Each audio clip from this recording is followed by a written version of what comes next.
Hi, good morning. It's my timeline, Christmas Eve morning of Christmas Eve. I've been awake for a few hours. I woke up like at 3 and then I went back to sleep. It's been an emotional morning. And I shared yesterday that I had received a message by someone from my past in an unexpected way. I unexpected person, and I was trying to think about how to respond to this person because we'd always clashed. We're both air signs, and we bumped heads, and I was always triggered by him, always triggered to an extreme level that I had to step away, and when I had my life-altering event, this individual had told me that he wasn't ready to,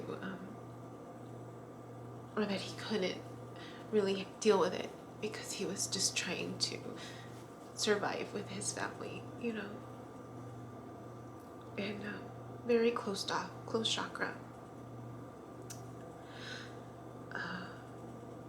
And I accepted that. I was like, okay, I communicate more with his wife, and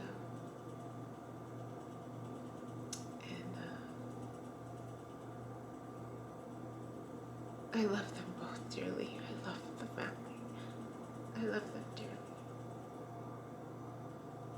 So I responded. I was thinking, I had shared this with this new person yesterday when he came over, and he just warned me, just be careful.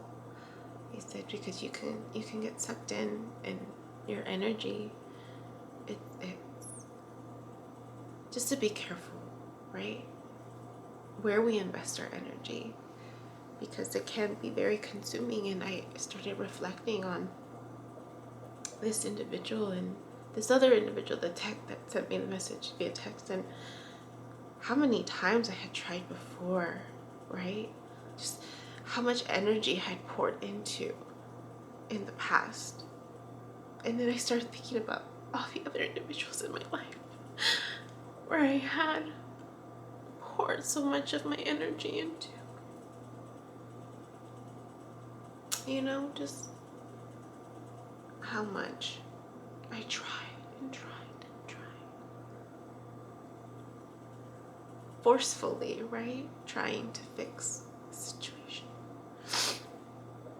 To the point where I was a little self-righteous, maybe a lot. I've mentioned that before, that I totally own. But realizing, of course, where it comes from, where it really comes from, it always comes from a place of love. It just doesn't look that way, right? And so it's just a matter of us being mindful of ourselves and how we act, right? How we respond. If we're trying too much, right? And that's a sign that we're over-investing our energy disproportionately, right? If you're not getting something back, if it's not balanced, then it's not the right time. And that's a choice that one has to make, one has to realize, and one has to make, and then taking a step back. And I've realized, because I kept thinking about all the other relationships that I've had around me where I've overinvested to the point where my needs, my wants, my desires were put on hold. Sorry for that tickling noise. That's the bed. That's the bed going on. But just that realization that, again, that self-worth of like how much of that energy am I going to put out there for someone else's benefit, right? And how much just protecting my energy protecting me, my heart, knowing where to invest, knowing when to step back, right? Versus years and years of overgiving.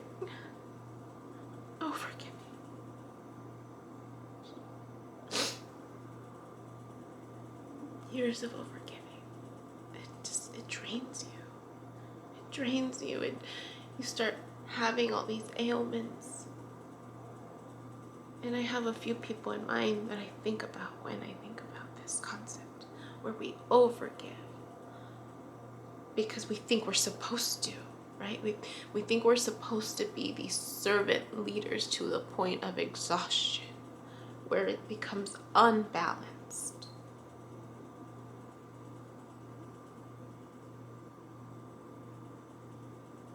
So it just was reflecting on that and how I was going to respond to this individual, right? And it goes back to that other video that I posted about about feminine and masculine energies, right? How do you respond when they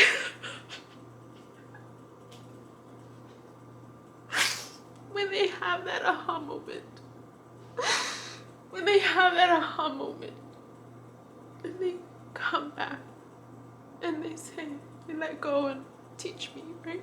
Help me, because that's what this individual talks about. Help me. For the sake of my kids, help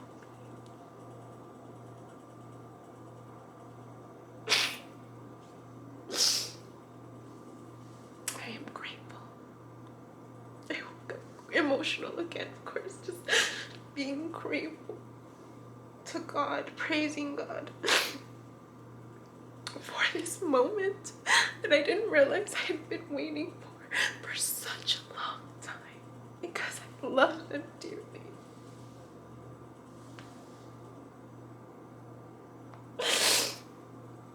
But being mindful, right? Being mindful of what this new person shared with me, to make sure I don't fall into these same patterns of behaviors that I'm used to doing. I'm thinking, okay, well, what's important to me right now? Right now, in this time of my life, what's important to me? Because I'm still in this period of transitioning from my old life to this new life that I'm slowly discovering for myself. What's important to me right now? What has been some examples of challenges that I've encountered with this transition, with these decisions that I've been making for myself? And it comes down to being respected for my decisions, you know, for being heard, really heard, like truly heard. Not that I have to keep repeating myself over and over and again, because I don't have to do that. I don't have to explain myself. If I choose to explain, I want people to know that if I choose to explain, it's because I value the relationship enough to where I want to invest some energy, but I am now more aware of how much energy I'm going to invest and when I will pull back.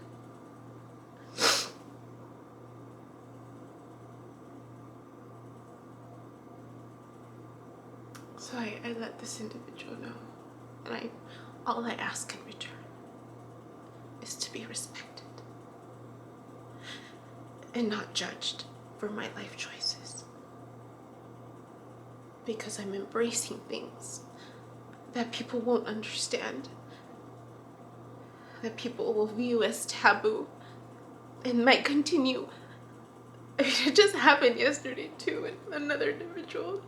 She couldn't understand, and she was afraid and started talking about like the Antichrist and all this stuff, and I'm just like, dude, you haven't even read the Bible. Like, come back to me after you read the Bible and after you've seen all my videos, right?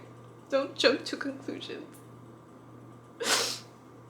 And then she asked me, well, have you read all the Bible? And I was like, yeah, I'm almost done. I have a few books left, but that's a mission. That's always been a goal of mine. And it's just, I just want to be respected and not judged for my choices, my lifestyle choices. And I think, honestly, I think we all want that. I think we all want to be loved and respected. You know, like, what is love? You show respect, and you don't judge, and you love them unconditionally anyways. So I shared that, and then of course, thinking right back to that video about how to respond, right? How to balance that masculine side of myself and the feminine that I'm embracing with this individual. To not push them away either, right? Because it's all about connections. And before I put my request, I acknowledged the bravery, right? Even if it's through text. I mean, I've learned that depending on where people are at, sometimes speaking their truth is hard, right? I mean, for some people who aren't used to communicating with emotion, I mean, the waterworks just come out. And I've learned that sometimes writing stuff out is helpful, texting is helpful. And then you start graduating, right? You're like, okay. And that actually also came up. But anyway, squirrel, that's another conversation for another day. But anyways, with this particular individual, emotions was never part of the vocabulary, aside from, you know, telling his son, like, don't cry. Boys don't cry.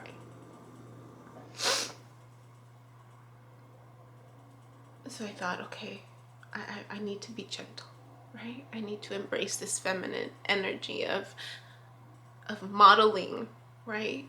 The correct way, the more helpful way of resolving conflict. Even if that means I have to put aside my own pride, my own self-righteousness, you know, whatever lingering of that it comes is still there, because, you know, we're only human. And acknowledge the bravery, you know, it takes bravery to ask for help, to show that vulnerable side of yourself. And I know it took this person, it was a lot for this person to even just send that text. And I thanked him and I acknowledged him for that.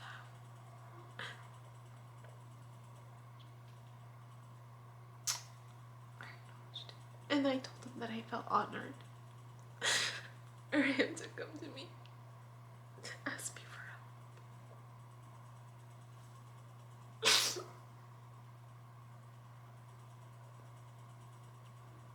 So I sent that message this morning.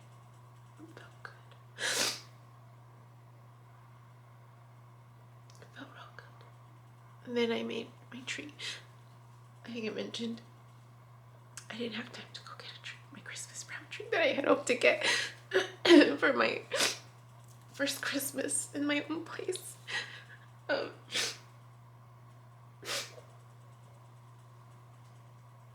So I made myself a tree. My aunt, she once made a tree, a beautiful tree, so creative. She's so creative. She actually went out and got thin logs, branches really, and she put like a star at the top and then like hung them. I'm sure it was a Pinterest idea. If not, it was her idea. It was a beautiful idea. And then she tied like the little Christmas tree lights around. It was really pretty. So I looked around what I had. I had pictures and Post-its and postcards. I collect postcards from places that I've been to and friends who've gone places. I've always asked them for postcards. I love stamps. And the fact that there's a date on the stamp and the location where it's from. You know, something about the idea of this little thin card having traveled across the world to my place. But anyways, I had all that. So I made a Christmas tree out of that. And I put the pictures and my postcards that I had. Postcards and pictures. Those old school pictures, I don't know if you guys remember, where you could print out the panoramic. I remember when that camera came out. I was so blown away by it and I loved it. And so I have a lot of those of different places that I had forgotten about. It's like, oh, I'd forgotten how, beautiful San Francisco is, and Grand Canyon, right? And as I was doing that, I opened up that box of memories and other stuff came out and pictures, and it just kind of evolved into this tree of my life, kind of. And I put the pictures that were meaningful and just made meaning. I created something that meant meaning for me.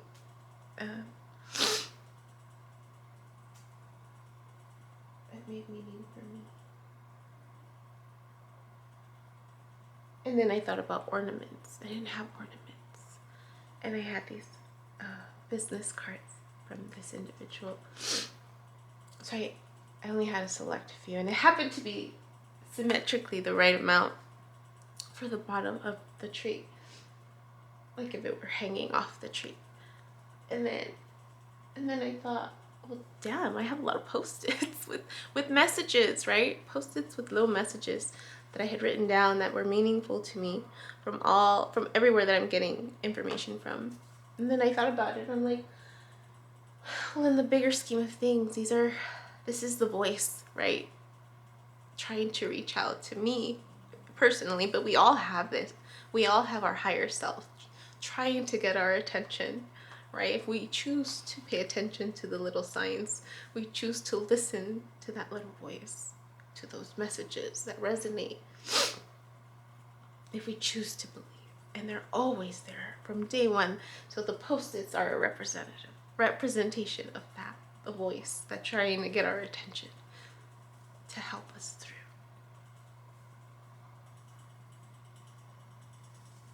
I mean, I couldn't put pictures of everybody, but enough for me to know and reflect. And this morning I woke up, I slept on the couch, and I woke up and, I slept on the couch because my bed is a mess, but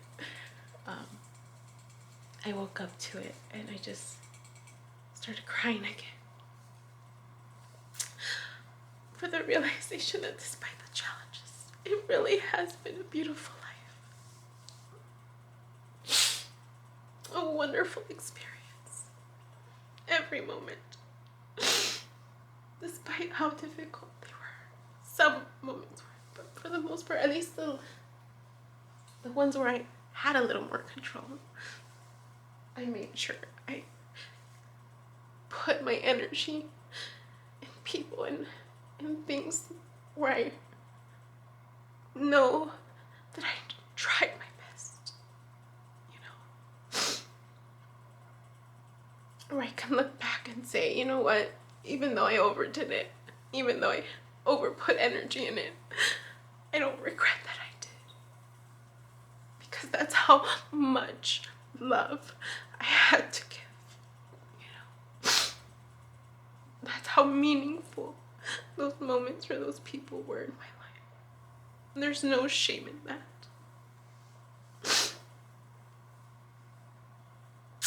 But I can walk away knowing that I don't regret it, knowing that I gave it my all, knowing that I tried.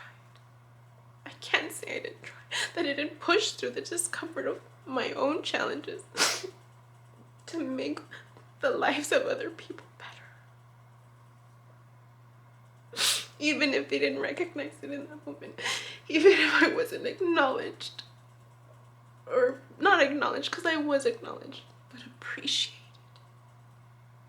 That I wasn't appreciated.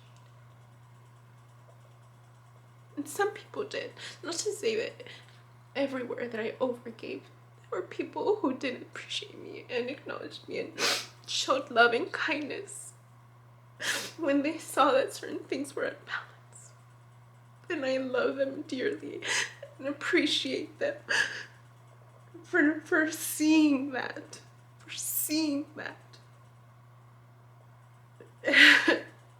and reaching out to me and telling me that you don't realize what you have until it's gone.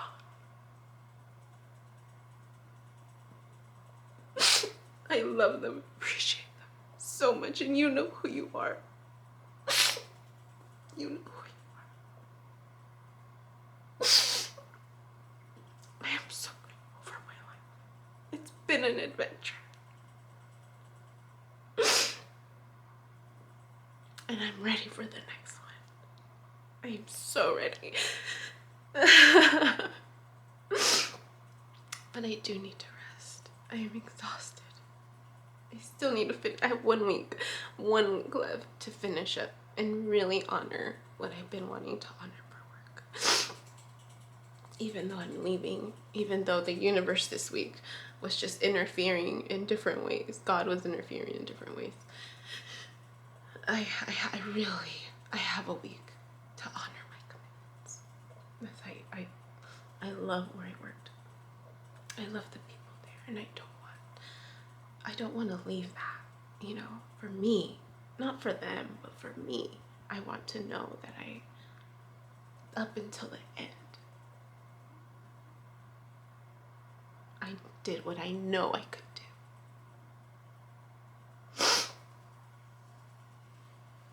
For those who still have to take it on as I move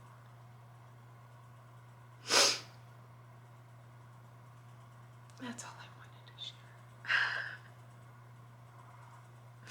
I haven't slept in like this in a while. It's gonna be noon in 30 minutes.